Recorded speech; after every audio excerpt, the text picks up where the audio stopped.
sura ya 2 mstari wa 14 mpaka 18. Neno la Mungu linasema: basi kwa kuwa watoto wameshiriki damu na mwili, yeye naye vivyo hivyo alishiriki hayo, ili kwa njia ya mauti amharibu yeye aliyekuwa na nguvu za mauti, yaani Ibilisi, awaache huru wale ambao kwamba maisha yao yote kwa hofu ya mauti walikuwa katika hali ya utumwa. Maana ni hakika hatwai asili ya malaika, ila atwaa asili ya mzao wa Ibrahimu. Hivyo ilimpasa kufananishwa na ndugu zake katika mambo yote, apate kuwa kuhani mkuu mwenye rehema, mwaminifu katika mambo ya Mungu, ili afanye suluhu kwa dhambi za watu wake. Na kwa kuwa mwenyewe aliteswa alipojaribiwa, aweza kuwasaidia wao wanaojaribiwa. Haleluya makutano. Punga huo mkono kumpa sifa, heshima na utukufu Mungu atupenda. Chumbe wangu jioni leo, Kristo anamharibu mwenye nguvu ya mauti ndani ya mwanadamu. Yesu anamharibu mwenye nguvu ya mauti ndani ya moyo wa mwanadamu. Kila mwanadamu chini ya mbingu kuna mambo anatembea nayo, na wakati mwingine anayafurahia, haelewi kama hayo ni mauti. Na kanuni ya shetani ni kuzungumza na wanadamu. Mauti alionao yeye ampe mtu, hampi kwa suruti, anambembeleza na anaongea naye, anamgeuza ufahamu aone ni mazuri. Mwanadamu anapokubali na ameona mazuri, anaanza kuyatekeleza, anaenda kuyafanya, na anafanya kwa makubaliano kati ya yeye na shetani mwenye mauti. Haleluya. Yaani hakuna mtu ambaye ataenda kuzini eti ameshangatwa na zini. Hakuna kitu cha hivyo. Shetani ambaye ana mapepo ya uzinzi anazungumza na mtu, anaweka mazingira ya kwenda kuzini, na anamgeuza fahamu, anaongea naye kwenye mawazo, moyoni mle. Hata kama mnatembea mko watu 3 4, hutaelewa huyu anaongea naye. Siri ni watu hao, shetani na mwanadamu. Hata mko karibu hapo huwezi kujua huyu anaongea nini. Na inawezekana saa hizi shetani na anaongea na wewe, na yeye mwenyewe ana mauti za aina mbili. Mwanadamu anapozungumza naye, anakubaliana naye, tayari ameweka mauti yake ya roho. Ile roho inakufa kwa Mungu, tayari inaanza kutembea na mauti ya shetani.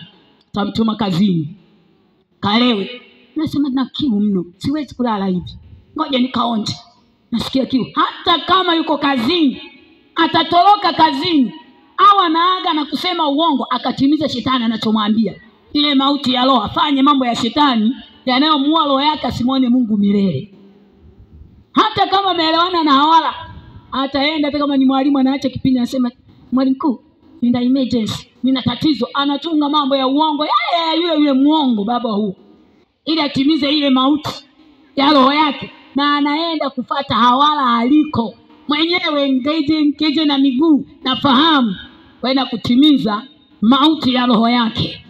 Lakini jioni yapalia hoi milele, niache zina mbingu, ili amharibu mwenye nguvu ya mauti ndani ya mioyo ya wanadamu. Kila anayekuja kwake akiingia moyoni, inaharibiwa hiyo nguvu, inavunjwa, inabomolewa hiyo za Ibilisi, zinang'olewa sauti za shetani, anakaa mfalme ndani ya moyo wa mwanadamu, amwendeshe.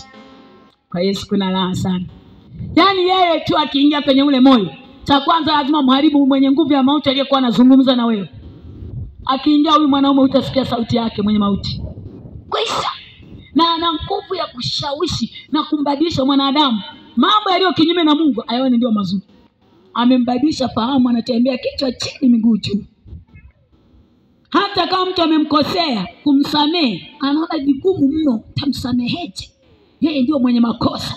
Hamna kabisa. Yeye ndiye anazungumza mwenyewe mwenye mauti mle ndani, aendelee kuishi na uadui, aendelee kumtungia ila ndugu yake, aendelee kuishi na maisha ya ibilisi, anamwendesha siwe mtu wa kusamehe. Hilo akiingia moyoni mwako, anamharibu mwenye nguvu ya mauti. Ndani ya moyo mwanadamu anatahiri govi za moyo, anaondoa moyo wa jiwe, anaondoa moyo usiosamehe, anaweka moyo wa nyama, anaweka moyo wa rehema. Unaushinda ubaya kwa wema, hatuhesabu mabaya. Akiingia mwanaume huyu, anambadilisha mwanadamu, moyo wake unatahiriwa. Sikiliza mtu wa Mungu, hata ulipo hapo, shetani anazungumza na wewe, na ndio kanuni yake. Anazungumza na mwanadamu kumwelekeza mambo ya kufanya. Na hata wanaotumika kwa shetani, waliobeba mauti, waganga na wachawi, wanawaelekeza watu mambo ya shetani yale, kwa sababu shetani amezungumza nao, hapo na wenyewe wanawapa watu wengine. Wanadamu wanaanza kutembea na maelekezo ya shetani. Ila anawaacha kwenye dini, nendeni mkasali. Wengine wameenda leo kwenye dini zao, wengine walienda jana, wengine wataenda kesho, Mungu akifanya kuiona siku ya kesho. Wamebeba na Biblia wengine, lakini ndani yake anayezungumza ni shetani, na kumshawishi kuona dhambi aione nzuri, afanye mambo ya shetani ila jifiche watu wasimjue. Humo yupo mwenye nguvu ya mauti, tena na mauti ya roho yako milele, usimwone Mungu. Na mwanadamu yakishakamatwa na ile, hata shetani anapotaka kumuua katika mwili, mwanadamu hana nguvu kukataa mauti. Mauti ya kwanza yatangulia ya roho, hapo ya pili yakiamua kumnyonga, anatengeneza njia za kumuua tena. Yukaria amesema mimi ni njia na kweli na uzima, kwake uko uzima wa roho zetu, yako maisha ya milele. Akiingia ndani ya moyo, hata mwalimu mwenye nguvu ya mauti asikae ndani yako mama, asikae ndani yako binti, asikae ndani yako kijana, asikae ndani yako baba. Ni Yesu Kristo Nazareti, Simba kabila wa Yuda yu hai. Ni kuhani mkuu, mwangalizi wa roho zetu. Anasema mlikuwa kama kondoo mnaopotea, sasa mmemrudia mchungaji na mwangalizi wa roho zenu. Rudio lejeo kwa Baba aliye hai. Ni mwangalizi wa roho zetu Bwana, anazichunga roho. Kwake tunakuwa salama. Shangaa wengine eti wanajiita baba wa roho. Wazaa roho wewe. Yote ni mauti tu, ni mambo ya shetani. Eti mwanadamu sasa mimi ndio baba yenu wa roho. Unaweza kaizaa roho, unaweza kaichunga roho wewe. Roho anaichunga mwenye roho. Roho inalishwa na mwenye roho. Na akiilisha ile roho, inatoka kwenye nguvu ya dhambi, inatoka kwenye vifungo na laana, inatoka kwenye mizimu na majini. Maana ni Baba aliye hai milele. Akiingia ndani yako, unakuwa mbali na mauti ya roho na mwili. Ikija mauti ya mwili, naambia mauti na masikio, na kuapisha kwa jina la Yesu. Haya mauti, funga vilago, mauti nenda, toka kwa jina la Yesu. Hapo uwe hai rohoni. Isipoondolewa mauti ya roho, una nguvu kuiambia mauti ya mwili toke. Hauna nguvu. Mauti ya roho ndiyo inaanza kumua mwanadamu. Unaona anatembea, anaenda kazini, anaenda shambani, anaenda chuo, anaenda shuleni, anaendesha gari, anaendesha ndege na treni na nini, lakini kumbe roho imeshakufa. Ikishakufa roho, hana nguvu ya kusema naweza kaikataa mauti ikija. Roho ya mwanadamu ikiwa hai, akiwa ameharibiwa, mwenye nguvu ya mauti ndani ya moyo mwanadamu, uko uzima wa milele. Iko kweli ya Mungu, ile roho inatembea kwenye njia ya uzima, anaiamuru mauti, inasikia na kutii. Maana mle ndani ya moyo ipo simba kabila wa Yuda mwenyewe. Kitamka jambo linatokea. Nini? Yuko mwenyewe aliye hai milele. Hakuna kitu kinachosimama mbele zake. Vyote vinapiga sauti kwamba ni hatari, huyu tunamjua. Akishaingia ndani mwako mwanadamu, akajaribu nguvu ya mauti, shetani asiongee kukuelekeza mambo yake, au anaongea Kristo alienda msalabani ili wewe utoke kwenye nguvu ya mauti. Na mimi akianza kukuelekeza Kristo, samehe, shinde ubaya kwa wema. Unaambiwa kaombe, kashuhudie watu habari za mema. Unaambiwa kufanya mambo yaliyo ya Mungu tu. Tayari mle mauti ya roho haipo. haimo dhambi. Yupo mwenyewe mkuu wa uzima, yuko mwenyewe mkuu wa haki ndani ya moyo wa mwanadamu. Niliyosoma, yuko mkuu wa haki, Falme wa falme, Baba Muumbaji. Anaanza kutawala moyo, anazungumza na yule mwanadamu na kumwelekeza, fanya hivi, fanya hivi. Uko salama roho na mwili. Mauti kitoka mauti na kuapisha kwa jina la Yesu mwana wa Mungu aliye hai. Nuka. Hata kama mtu amekabwa na mapepo za pepo, na kuamuru kwa hili chini anopita majina yote, nuka. Pepo linatii, napiga kelele, tunakwenda. Hilo ni moto, hilo anaitwa mwenyewe ni moto ulao. Sio wewe ulivyodanganywa. Unapewa keki, unapewa ndizi, unapewa matikiti. Hayo ni matunda, hayo mafunuo ni ya kuzimu. Huyo sio Mungu. Umedanganywa mwanadamu, umeenda kwenda miungu, kumbe umeacha Mungu aliyekuumba, aliye hai milele. Anahitaji ingie ndani ya moyo wako, amharibu mwenye nguvu ya mauti, asiendeshe nafsi yako leo. Rejea kwa Baba, maana yu hai, waweza leo kukuweka huru, uwe mbali na mauti ya roho na mwili. Bwana, penda Yesu wa Nazareti, maana ni mzuri. Waebrania 2:14 mpaka 18 anasema alichukua sura ya wanadamu ingawa ni Mungu.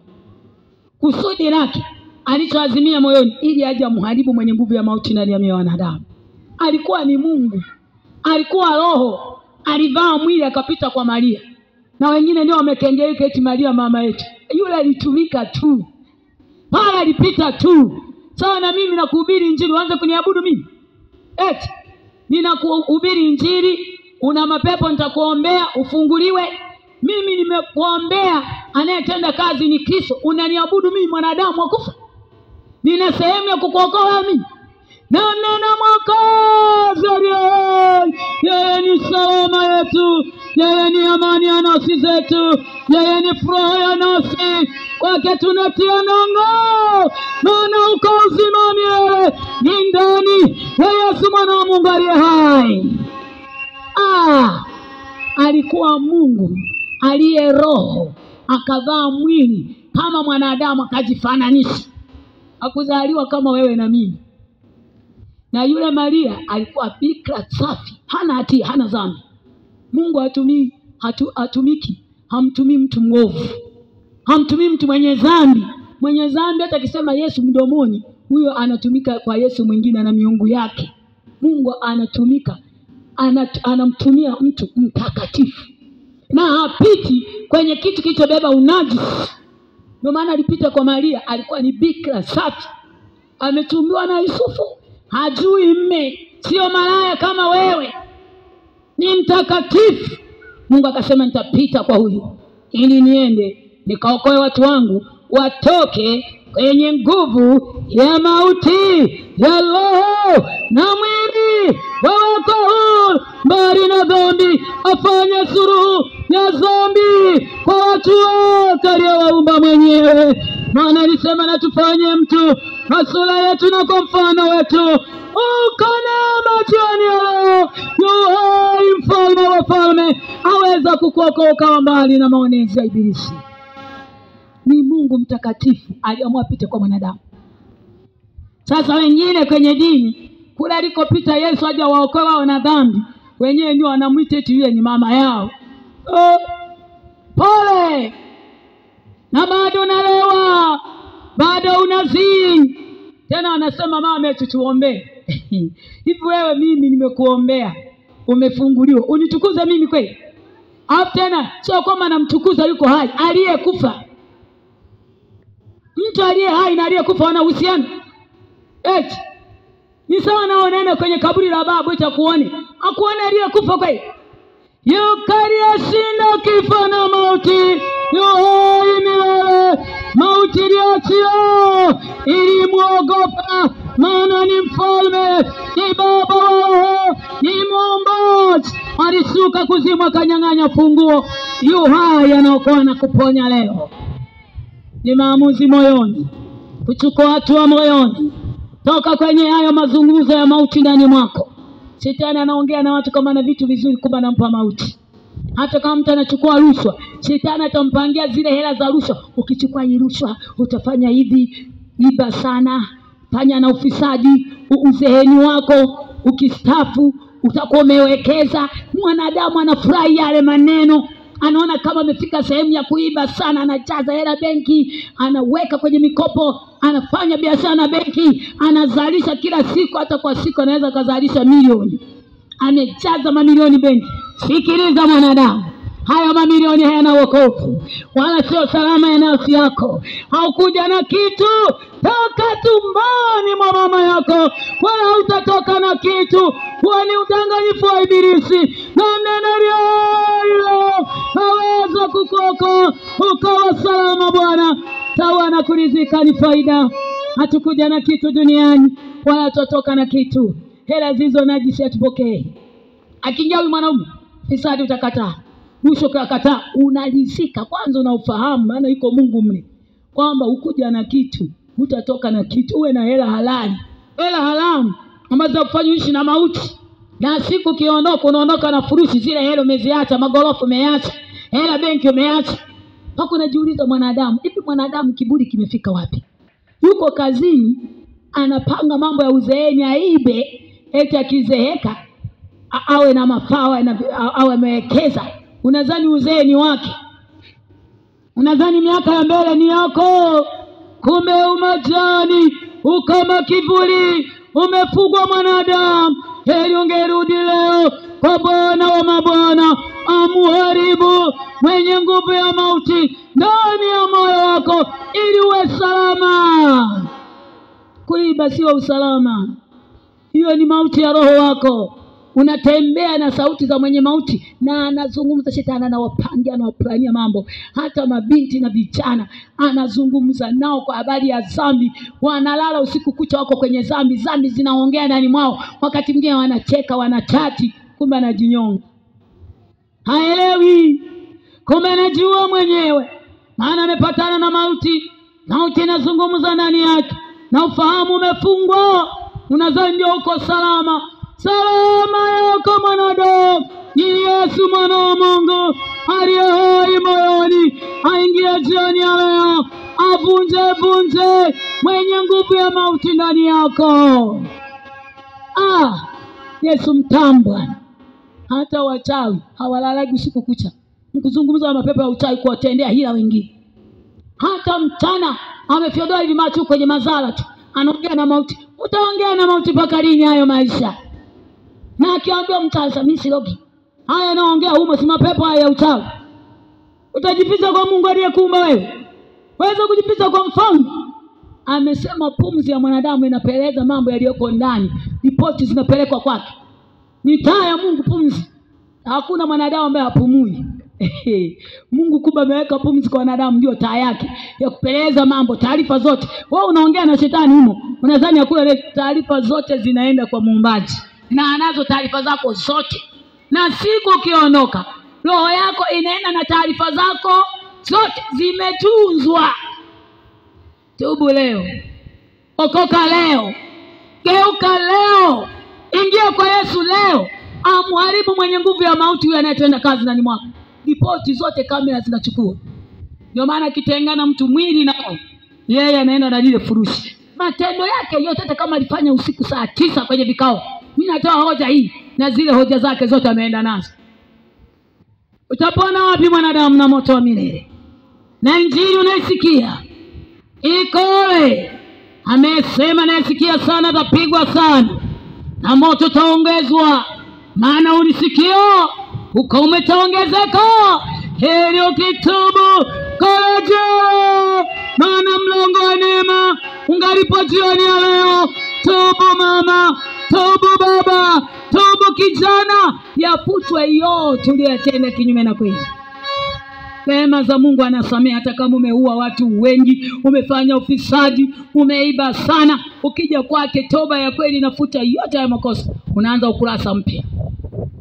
Kristo anavunja mauti zilizokaa ndani mwako. Sauti zote zilizokwenda kuendesha kwenye mauti ya roho yako zinavunjwa, zinakatwa, zinang'olewa. Anakaa yeye akuendeshe kwenye mambo mapya. Ndani ya Kristo tunakuwa viumbe vipya. Ya kale yanaondoka, yanaingia mapya. Ni ndani ya Yesu mwana wa Mungu aliye hai.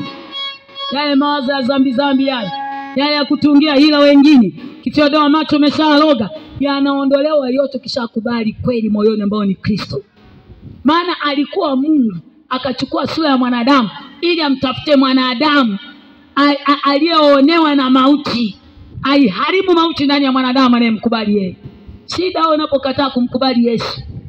Watu wanakubali dini, wanakubali kutembea na maelekezo ya kuzimu, wanatembea na imani za mafunuo, wanatembea na imani za mandoto ya kuzimu, wanatembea na imani za maono.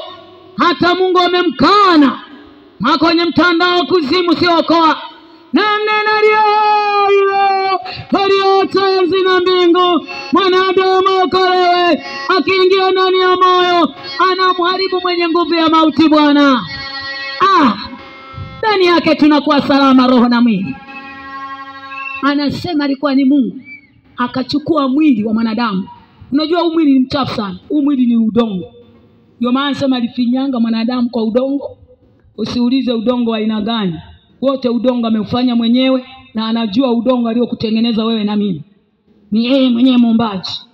Alipomfinyanga kwa udongo akapulizia pumzi yake awe nafsi hai mwanadamu. Huyo Mungu aliyemuumba mwanadamu kwa udongo, akajifanyisha kama na yeye awe kama udongo. Ili amtafute mwanadamu aliye kwenye udongo limwili hii, ampata muokoe nafsi yake irudi kwa aliyemuumba. Isitembee na mauti ile nafsi. Isitembee na mauti, isitembee na dhambi, isitembee na jehanamu. Alijitoa kwa sadaka na fidia yetu wanadamu, kwake tuokolewe, kwake tufunguliwe, tuwe mbali na mauti ya dhambi. Mtamu Yesu wa Nazareti kushinda seda la asali. Kiingia mahali hapa ni patamu. Kiingia mahali hapa kwa Kristo ndio penye ufahamu. Mahali hapa ndio penye maarifa iliyofichika. Ni kama hazina iliyositirika, iliyofichwa. Haioni hivi na macho haya, sababu inafichwa. Imefichwa. Ndio maana unahubiriwa injili, mwingine hata sielewagi mimi wanao yasema. Huwezi kaelewa, ni mambo yaliyofichwa. Ikuzukie tu neema ya Mungu leo elewe. Na anachukia na kuchukia. Maana waseme wachawi, maana waseme waganga, maana wengine anahubiriki vizuri. Kina nani hao wengine? Wanaotembea na mauti kama wewe. Ndio maana mnapendana na hao. Haujui kwamba hii ni pendo la Mungu kwako. Umefungwa mwanadamu. Mwanadamu uko wapi? Unatafuta jioni ya leo. Funguliwa ulikofungwa. Toka kwenye mashimo uliko leo. Toka kuzimu ulikofungwa huko. Mwanadamu fahamu zimefungwa na kuzimu. Akiambiwa kweli atoke kwenye mauti hizo, anza tembea nazo, haelewi. Mimi sielewagi wanaoyasema. Injili gani haya zamani? Yeye ni yeye yule, jana na leo na hata milele, wala habadiliki. Alivyovifanya vyote vinatoka, vinatoweka, vinabadilika. Hata wewe mwanadamu waweza kubadilika. Ndio maana ulikuwa binti, saizi ni mama, wengine ni wazee, mwingine anaitwa bibi. Unabadilika wewe, lakini huyu naye mnena habadiliki. Ni yeye yule jana na leo na hata milele. Asiyebadilika ni moja tu. Habari zake ni wokovu kwa wanadamu, ni kutoka kwenye nguvu ya dhambi, kutoka kwenye mauti ya roho na mwili. Mwanadamu we salama salimini. Wewe unasema injili ya zamani, habadiliki yeye.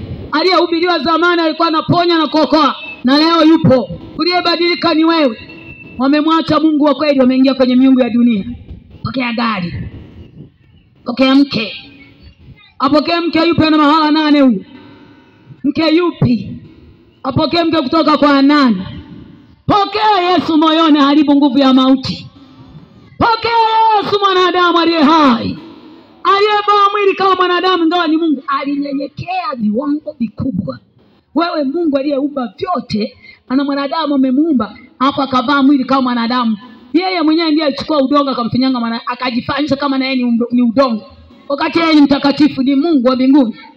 Akaacha enzi, akaacha mbingu, akapita kwa Maria, ananyonya na yeye kama tunavyonyonyesha watoto. Ni unyenyekevu wa ajabu. Tena bado huyu mwanadamu anaanza kumwambia naye nifuata mimi ataokolewa. Mwanadamu anasema mtoka wapi? Tunamuua. Kwa sababu mwanadamu amebeba nguvu ya mauti, anapambana na ile kweli, amebeba mapepo. lakini bado upendo wake aliutimiza kwa wanadamu, kuleta wokovu, kuleta uzima unaosiza wanadamu, kuleta uzima kwa roho za wanadamu. Jieni naye mnena, jioni ya leo yu hai, haweza kukoka ukawa salama kijana, ukawa salama baba. Asiendelee kuzungumza na huyo mwenye mauti. Watu wamevunjisha ndoa, kwenye ndoa watu wanaishi kama polisi, hakuna amani, ni vurugu, ni hili lenye mauti hili, ni kuvunja ndoa, ni kuziua ndoa, kila leo mafarakano. Mke anazungumza naye shetani, mme anazungumza naye, mke gani huyu, wala haendani na wewe, chana naye, kuna mnembo mwingine, nimeshamuonyesha mnembo kule.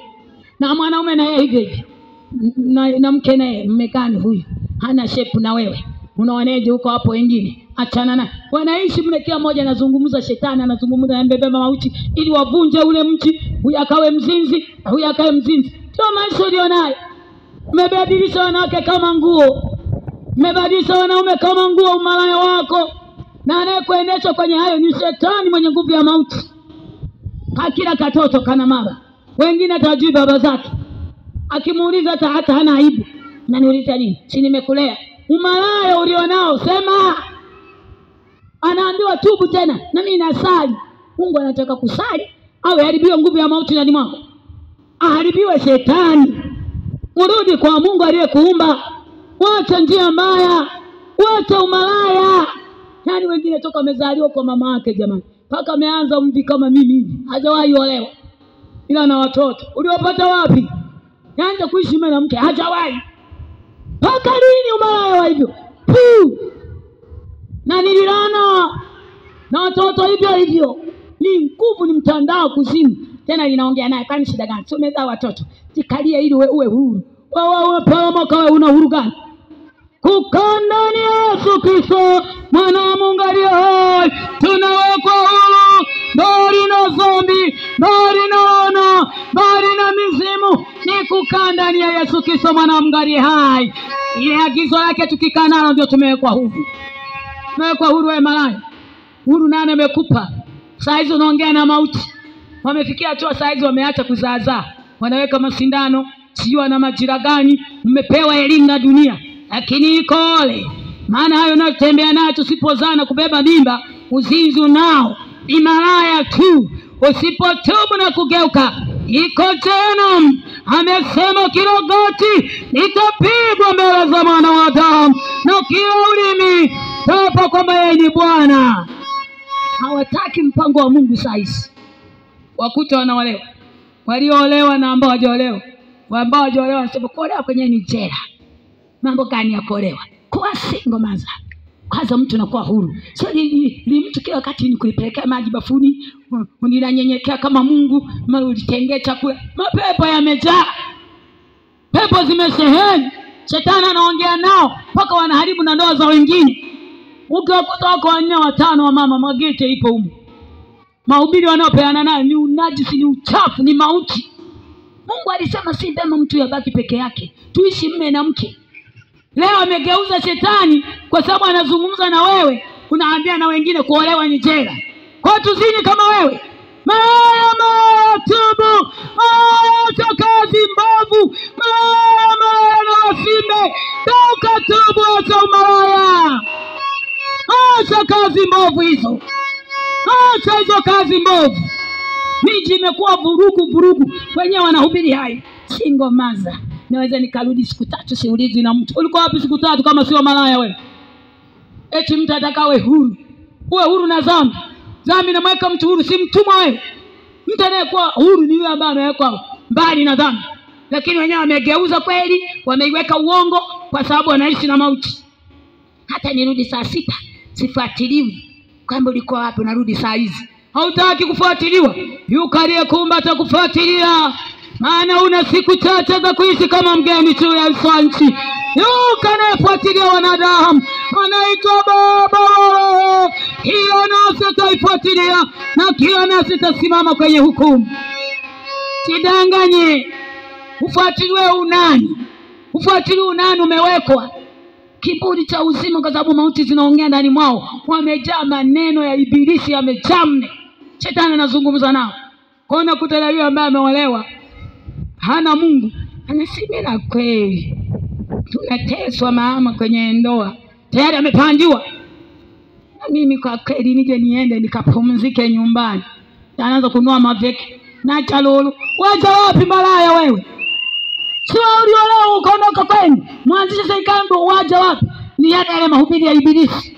Amesikia masimbe, amesikia mamalaya, amesikia waliokanao kweli ndani ya mioyo, ambao anajiuza kama mihogo iliyooza. Paka lini haya maisha mwanadamu? Hata nyanya zina bei kuliko wewe. Nyanya unajua kana siku 4 zinaoza. Bora ya nyanya na wewe. Wanajianika tu kama mihogo hiyo inaitwa mbute. Puu! Yukario haweza kukoka ukawa salama. Kwake tunaheshimiwa, kwake tunageuzwa, kwake tunabadilishwa, kwake tunakuwa wapya. Heshima inaletea kwa Baba aliye hai. Nampenda huyu mwanaume. Alikutana na malaya mmoja, alikuwa ameporomoka heshima yake, lakini alipokunywa haya maji malaya kata kabisa kiu, tamaa zikaisha, mauti kavunjwa mle. Akahubiri Samaria yote, kamgeukia Mungu. Malaya tubu, geuka leo. Mzinzi tubu, geuka leo. Hujawahi kuolewa, umemaliza umezaa watu, unaogea mpaka dawa. Tubu. Mejianika mwili wenyewe kama mihogo iliyooza. Tubu leo. Mlango wa rehema upo. Yu hai mwana wa Mungu. Haweza kukugeuza, haweza kukurehemu. Amejaa neema na rehema kwa wanaotubu na kugairi makosa. Simama kwa miguu miwili Mungu aliyokupa. Naamini kwa muda mchache Bwana amesema nawe.